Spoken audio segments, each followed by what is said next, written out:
Pirmahan mo na itong mga papeles at lumayas ka na sa pamamahay na to. Ngayon din, isa kang palamunin, Andrea. Ito ang sigaw ni Aling Pining, ang biyenan ko, habang ibinabato sa pagmumukha kong kabuwanan na ang mga papeles ng annulment at iwinawisik sa akin ang magaspang na asin.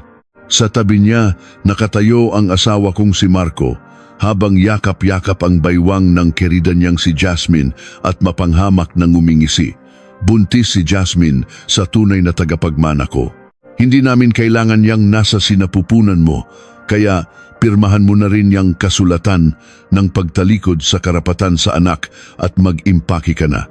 Sa kabila ng kanilang kalupitan, isang malamig na ngiti ang sumilay sa aking mga labi. Akala nila ay nanginginig ako sa takot habang pumipirma, ngunit sa katotohanan, ito ang sandaling matagal ko nang hinihintay. Ano kayang magiging itsura ng mga masasamang taong ito kapag nalaman nilang ang itinapon nila ay hindi isang walang silbing manugang, kundi ang gintong lubid na humahawak sa kanilang mga buhay? Bago tayo magsimula, ang libreng pagpindot sa subscribe, like at notification bell ay malaking tulong sa ating kwento ni Ate Andy. Mag-iwan ng komento kung saan kayo nanonood ngayon. Simulan na natin ang kwento. Isang linggo na lang bago ang kanyang inaasahang panganganak, hirap na nakasubsob sa sahig ng sala si Andrea De Leon habang sinusuportahan ang kanyang malaking tiyan. Nanginginig ang kanyang payat na pulso habang nagpupunas ng sahig, at sa bawat kuskus ng basahan ay tila nadudurog ang kanyang mga tadyang. Ang malamig na pawis ay tumutulo mula sa kanyang noo, nagiiwan ng mga mantsa sa sahig, ngunit pilit pa ring inabot ni Andrea ang mga sulok habang humihingal. Biglang bumukas ng malakas ang pinto at pumasok ang biyenan niyang si Aling Pining, takip ang ilong at nakakunot ang noo. Sinipa niya ng bahagya ang balakang ni Andrea. Naku, anong amoy to? Amoy amag ang buong bahay. Paano ka ba maglinis? Hirap na tumayo si Andrea gamit ang sahig bilang suporta. Pasensya na po, Nay.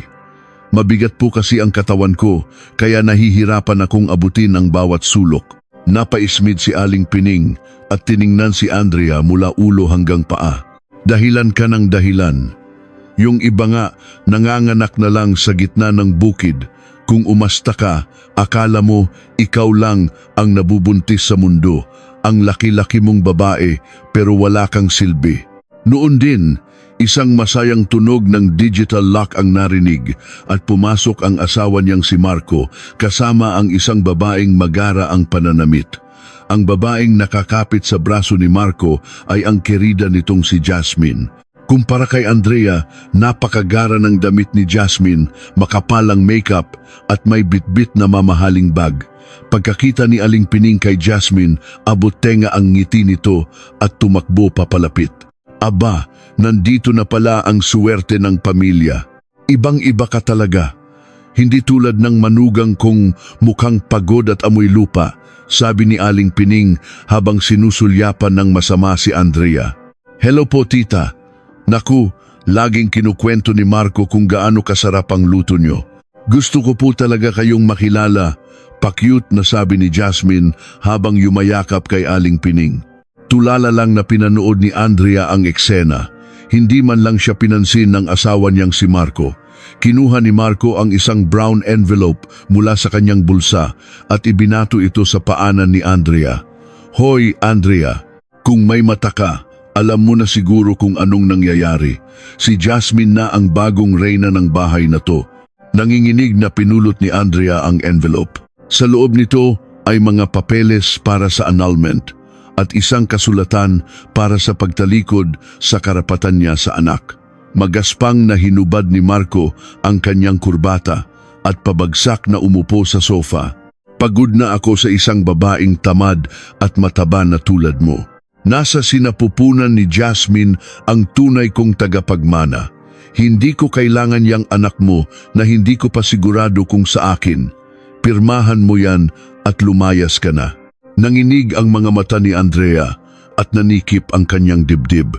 Mas matindi ang sakit ng kataksilan kaysa sa paninigas ng kanyang tiyan. Sinipa ni Aling Pining ang nakahanda ng gamit pang ospital ni Andrea. Gumulong ito palabas ng pinto at kumalat ang mga damit sanggol sa pasilyo. Huwag ka nang maghahabol ng sustento o kung ano paman kung ayaw mong mawala ng parang bula. Wala kaming ibibigay sa'yo kahit isang kusing. Kagat-labing tiniis ni Andrea ang mga salita ni Aling Pining. Nalasahan niya ang dugo sa kanyang bibig at tila nagising ang kanyang diwa. Tiningnan siya ni Jasmine nang may pangaasar. Tita, nakakatakot po yung tingin niya. Paalisin niyo na po siya. Masama po sa baby ko. Huwag kang mag-alala, iha. Ako ang bahala.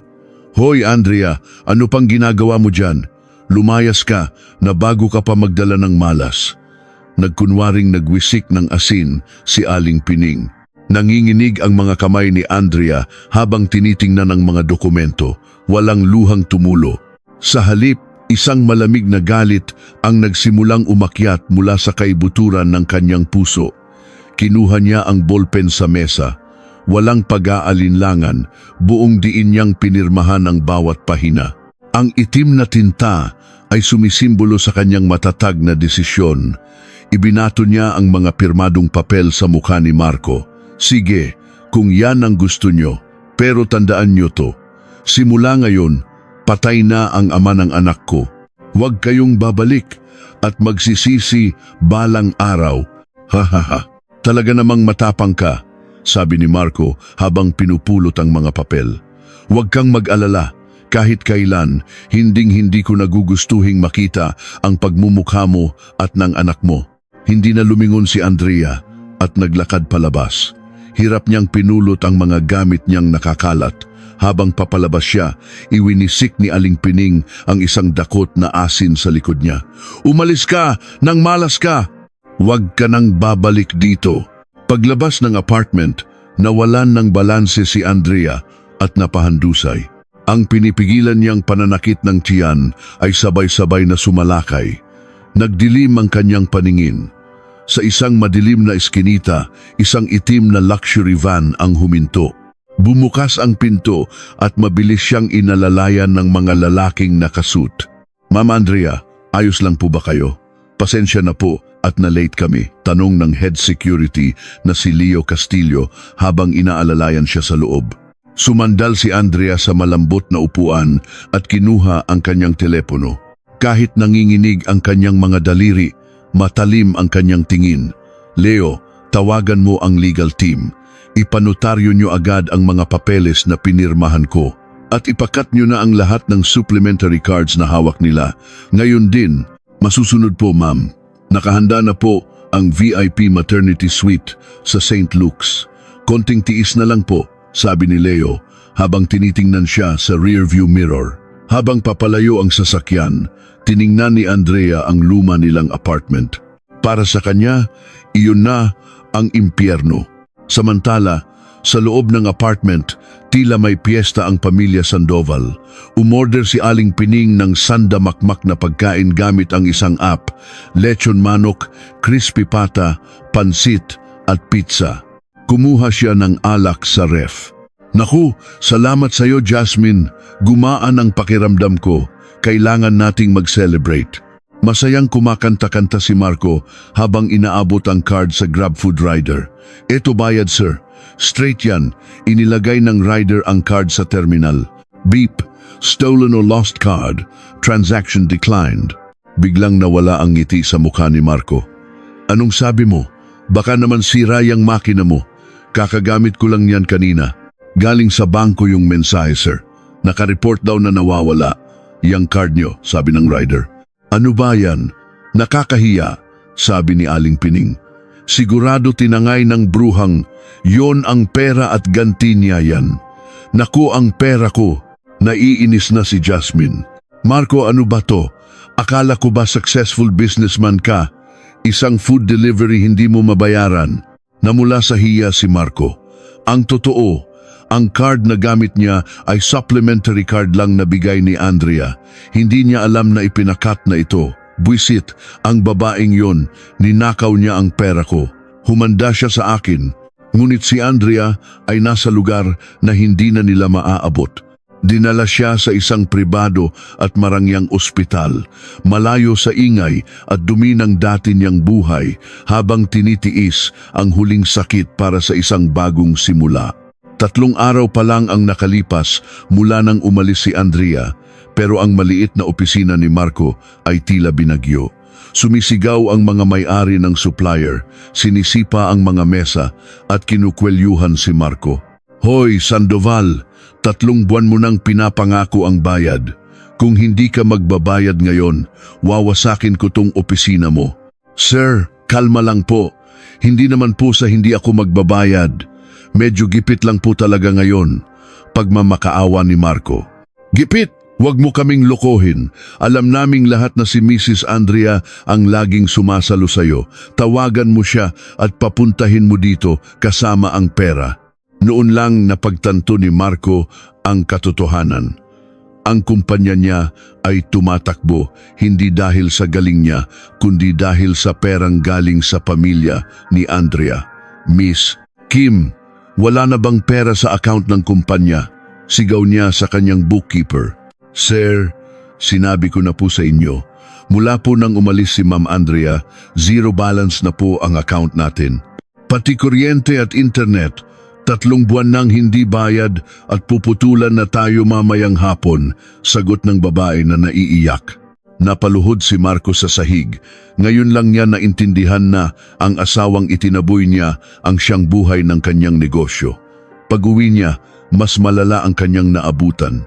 Pagbukas ng pinto, sumalubong sa kanya ang amoy panis na pagkain at amag.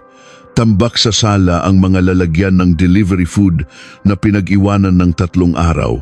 Nag-aaway sa loob ng kwarto si Aling Pining at Jasmine. Marco, sabihan mo nga yang nanay mo na maligo. Ang asim ng amoy, hindi ako makahinga. Sigaw ni Jasmine. Anong sabi mo? Matandang maasim. Kapal ng mukha mo. Ako ang magiging biyenan mo. Sigaw pabalik ni Aling Pining. Kung gusto mong ituring na biyenan, maglabas ka ng pera. Sabi mo mayaman ka, pero ni bigas wala tayo sa bahay. Ganti ni Jasmine. Marco, anak, tingnan mo tong babaeng to. Gutom na ako, ayaw pa magluto. Iyak ni Aling Pining. Gutom na rin ako. Pengging ang pera, Marco. Bibili lang ako ng pagkain sa 7-Eleven, sabi ni Jasmine. Hinalungkat ni Marco ang kanyang bulsa. Ang nakuha lang niya ay ilang lukot na 20 pesos at mga barya. Sige na, tama na yan. Ako na ang bibili ng instant noodles. Sa 7-Eleven, nanginginig ang kamay ni Marco habang kinukuha ang 3 pinakamurang cup noodles. Nakakahiya habang binibilang niya ang mga barya sa counter. Pagbalik niya, inihain niya ang noodles sa sahig. Naku! Naaalala ko tuloy ang bulalo na niluluto ni Andrea. Masarap talaga siyang magluto, sabi ni Aling Pining. Kung gusto niyo yung babaeng yon, edi pababalikin niyo. Inis na sagot ni Jasmine. Biglang may kumatok ng malakas sa pinto, natigilan silang 3. Mr. Sandoval, buksan niyo to. Landlord to. Dahan-dahang binuksan ni Marco ang pinto. Hoy, Sandoval! 1 taon ka nang hindi nagbabayad ng renta. Ubus na ang deposit mo. Lalamunin pa ng utang mo. Hanggang sa katapusan ng linggo na lang kayo dito. Sir, pakiusap po. Bigyan niyo pa po ako ng ilang araw. May inaasahan po akong malaking pera. Huwag mo na akong bulahin. Bago umalis si Mrs. De Leon, binayaran niya ang lahat ng utang mo at tinapos na ang kontrata. Kung hindi kayo aalis, itatapon ko lahat ng gamit niyo sa labas. Nang umalis ang landlord, humagulgol si Aling Pining. Diyos ko, saan na kami titira? Agad na tumakbo si Marco sa kwarto para tingnan ang perang tinatago ng ina sa ilalim ng sahig ang 10 taong ipon nito. Ngunit nang buksan niya, hangin lang ang laman. Matagal na niyang naubos iyon sa online sabong. Hayop ka! Nasaan ang pera ko? Ang perang pinaghirapan ko sa pagiging labandera ng 10 taon. Sigaw ni Aling Pining habang pinaghahampas si Marco. Nay, babayaran ko naman po, doble pa. Ginamit ko lang panandalian sa negosyo. Habang nagwawala ang mag-ina, nag-iimpake na si Jasmine. Jasmine, wag mo akong iwan. Pagmamakaawa ni Marco. Iwan? Ni hindi ka nga buntis. Akala mo ba hindi ko alam? Pera mo lang ang habol ko. Bakit ako magtitiis sa isang pulubing tulad mo?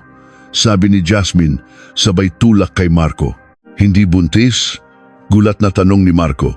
Oh, peke lang yon para makuha ko ang pera mo. Pero wala ka na palang pera. Sa gitna ng kadiliman, isang masamang ideya ang pumasok sa isip ni Marco. Tama, kung sakaling maaksidente si Andrea at mamatay, makukuha ko ang life insurance. Ako pa rin ang beneficiary. Makakabangon ulit kami. Isang nakakakilabot na tawa ang umalingaw-ngaw sa madilim na bahay. Samantala, sa isang high-end postnatal care center, tahimik na pinagmamasdan ni Andrea ang city lights. Sa harap niya, nakaupo ang lolo niyang si Don Ricardo de Leon, ang chairman ng DL Holdings. Apo, ang dami mong pinagdaanan. Ito na ang mga papeles ng paglilipat ng shares ng pinakamalaki nating mall sa pangalan mo. Oras na para bumalik ka bilang Executive Vice President ng DL Holdings. Opo, Lolo. Hindi na ako magpapapi. Ipapakita ko sa kanila kung ano ang tunay na impyerno. Ang mga mata ni Andrea ay hindi na mga mata ng isang maamong manugang. Sa likod niya, nakatayo ang kanyang tapat na abogadong si Leo Castillo.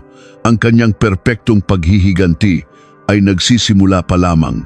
Kinabukasan, sa apartment, ginising sila ng malakas na ingay ng pagwasak sa pinto. Sino yan? Magnanakaw, sigaw ni Aling Pining. Bumukas ang pinto at pumasok ang mga tauhan mula sa korte. Mula kami sa korte, may utos na kaming paalisin kayo, sabi ng sheriff habang idinidikit ang mga pulang sticker ng kumpiskasyon sa mga gamit nila. Nagulantang si Aling Pining at hinimatay. Nanginginig sa takot si Marco at Jasmine sa isang sulok.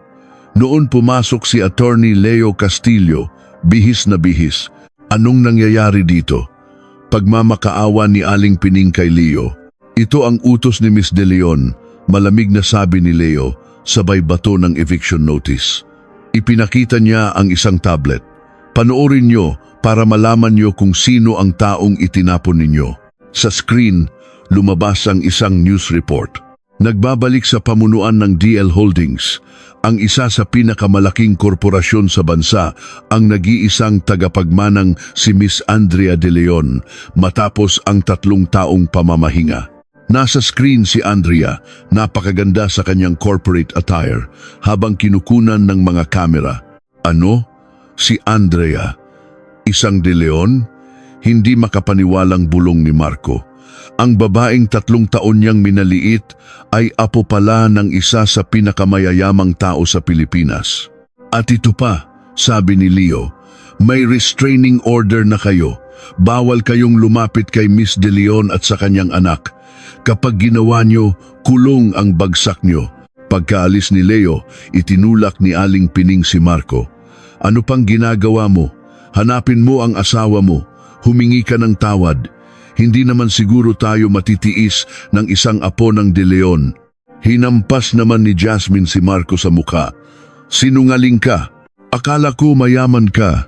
Nagtungo silang 3 sa opisina ng DL Holdings sa BGC. Isang napakataas na gusali ang kanilang dinatnan. Excuse me, biyenan ako ng boss nyo, si Andrea de Leon, sigaw ni Aling Pining sa mga guwardiya. Sila yung sinasabi ni Ma'am. Palabasin nyo, utos ng head guard. Kinaladkad sila palabas at itinapon sa mainit na semento. Pinagtitinginan sila at kinukunan ng video ng mga dumadaan. Walang mapuntahan, nagpunta sila sa isang mumurahing motel. Doon, nagplano si Jasmine. Marco, anak mo pa rin yan. Sabihin nating pinilit ka lang pumirma. Pwede tayong humingi ng milyon-milyon sa mga De Leon. Muling nagkaroon ng pag-asa sa mga mata ni Marco. Noon, isang delivery rider ang dumating na may dalang sobre para kay Marco. Galing kay Andrea de Leon, isang imbitasyon. Inaanyayahan sina Ginoong Marco Sandoval at Ginang Pining Sandoval sa isang charity gala bilang mga VIP guest. Nais kong ayusin ang lahat at mag-usap bilang isang pamilya. Lubos na gumagalang, Andrea. Nagsayawan sa tuwa ang mag-ina. Sabi ko na nga ba, susuko rin siya. Akala nila ito na ang katapusan ng kanilang paghihirap. Hindi nila alam na ito ay isang patibong na magdadala sa kanila sa tuluyang kapahamakan. Dumating ang araw ng party. Suot nila ang pinakamakukulay at pinakabaduy na damit na nahanap nila sa ukay-ukay. Si Aling Pining, naka-neon pink na bestida. Si Marco, naka-silver na Amerikana. Si Jasmine, may dalang peking designer bag. Pagbaba nila sa taxi sa harap ng The Peninsula Manila, pinagtitinginan sila. Tabi, dadaan ang mga importanteng bisita. Sigaw ni Aling Pining habang tinutulak ang ibang mga bisita. Nang harangin sila ng security, iwinagayway ni Marco ang imbitasyon. Asawa ako ni Andrea de Leon. Baka gusto niyong masisante. Pinapasok sila ng guwardiya na may kakaibang ngiti. Sa loob, kinukuha ni Aling Pining ang mga pagkain gamit ang kamay at kung saan-saan dumudura. Si Jasmine naman, pilit itinatago ang peke niyang bag. Sa ikalawang palapag, pinapanood sila ni Andrea, attorney. Leo, nandito na ang mga daga. Simulan na natin ang palabas. Maya-maya, dumilim ang paligid at isang spotlight ang tumutok sa entablado kung saan lumitaw si Andrea. Napakaganda sa kanyang puting gown. Yehey, manugang! Nandito ako! Sigaw ni Aling Pining mula sa baba. Magandang gabi sa inyong lahat, sabi ni Andrea sa mikropono. Ang tingin ay nakatutok sa tatlo. Ngayong gabi, tatapusin ko na ang pinakamadilim na kabanata ng buhay ko. Saksihan ninyo kung ano ang ginawa ng mga taong ito sa isang buntis. Biglang umilaw ang isang malaking screen sa likod niya. Ipinakita nito ang video sa apartment, ang pagsipa ni Aling Pining kay Andrea, ang pagbato ni Marco ng mga papeles at ang sigaw niyang, "Hindi ko alam kung anak ko yan." Nagulat ang lahat. "Hindi totoo yan. Deepfake yan," sigaw ni Marco.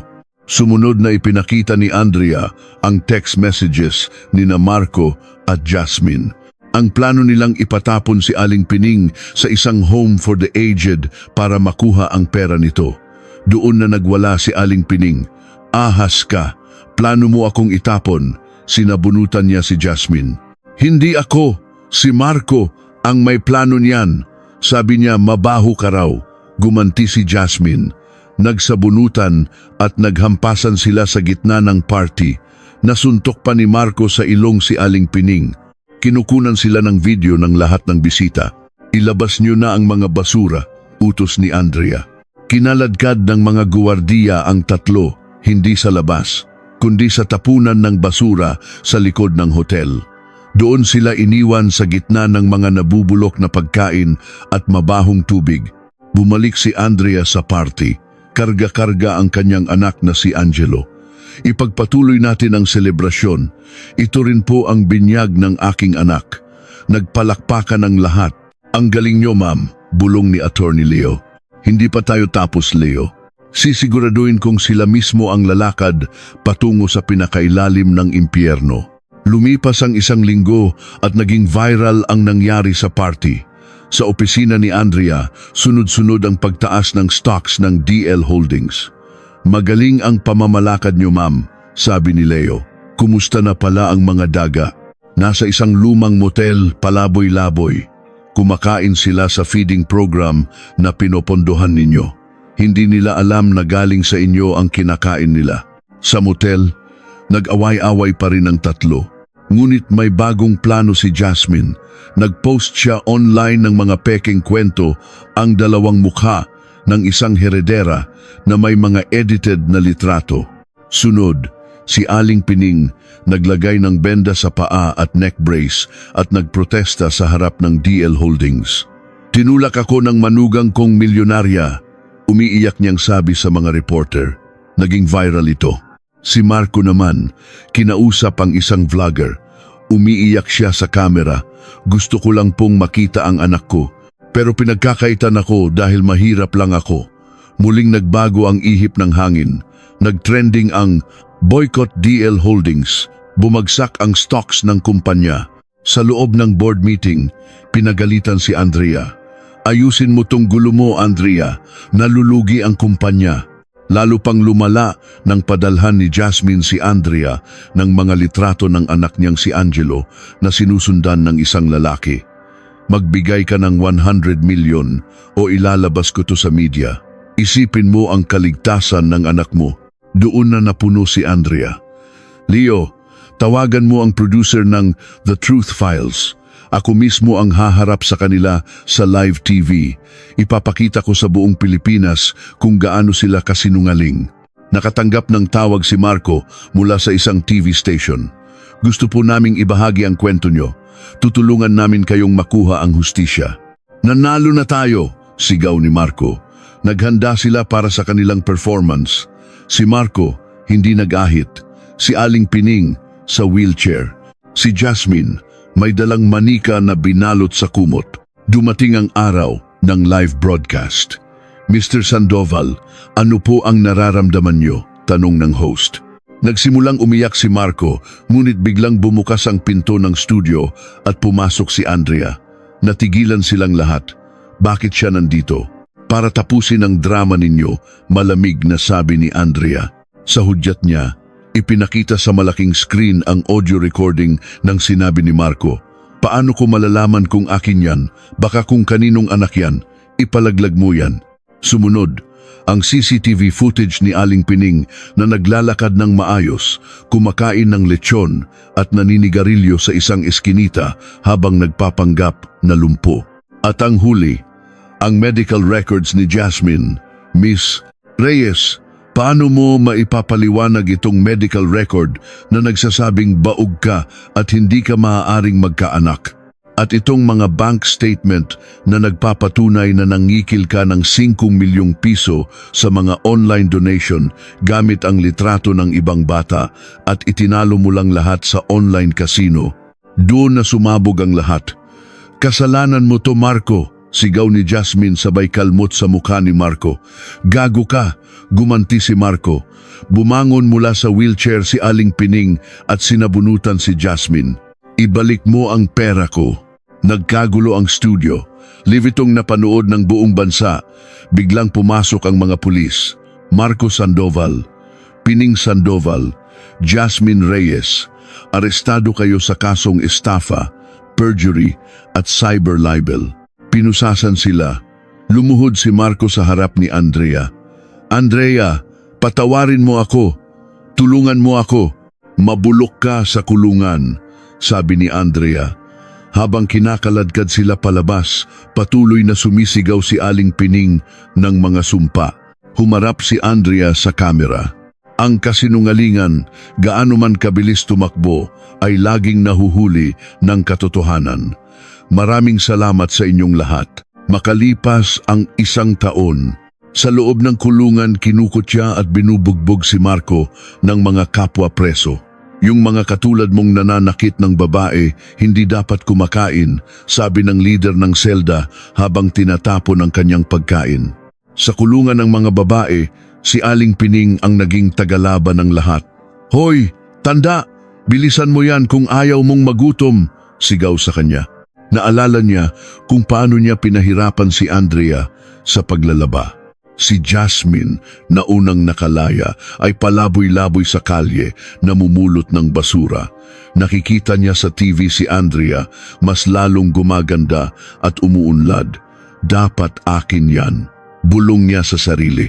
Samantala, sa mansyon ng mga De Leon, ipinagdiriwang ang unang kaarawan ni Angelo. Sa tabi ni Andrea ay si Attorney Leo. Sa gitna ng party, nag-propose si Leo. Andrea, payagan mo akong maging ama kay Angelo at maging asawa mo habang buhay. Umiiyak na tumango si Andrea. Makalipas ang ilang buwan, ipinagiba ni Andrea ang lumang apartment kung saan siya nagdusa. Ipinatayo niya roon ang De Leon Center for Single Mothers. Sa araw ng inaugurasyon, mula sa malayo, pinapanood sila ng isang marungis na matandang babae, si Aling Pining, na kalalaya lang. Andrea, Apo, patawad, Bulong niya bago tumalikod at naglakad palayo. Nakita ni Andrea ang papalayong anino pero wala na siyang naramdamang galit. Hawak ang kamay ni Leo at ni Angelo. Pinanood nila ang paglubog ng araw sa tabi ng Manila Bay. Ngayon ko naintindihan, Leo, sabi ni Andrea. Ang pinakamagandang paghihiganti ay hindi ang parusahan sila, kundi ang maging masayang masaya. At nagtagumpay ka, Andrea. Nagtagumpay ka, sagot ni Leo, sabay halik sa kanyang noo. Ang masayang tawanan ng kanilang bagong pamilya ay sumabay sa ihip ng hangin, isang testamento ng tagumpay laban sa kadiliman. Ang kwento natin ngayon ay tungkol sa pagbangon mula sa pang-aapi at paghahanap ng tunay na kaligayahan. Naway magsilbi itong inspirasyon na sa kabila ng lahat ng pagsubok, ang pinakamahalaga ay ang mahalin at ipaglaban ang ating sarili. Kung nagustuhan ninyo ang kwento, huwag kalimutang mag-like at subscribe. Hanggang sa muli, ito ang kwento ni Ate Andy. Salamat po.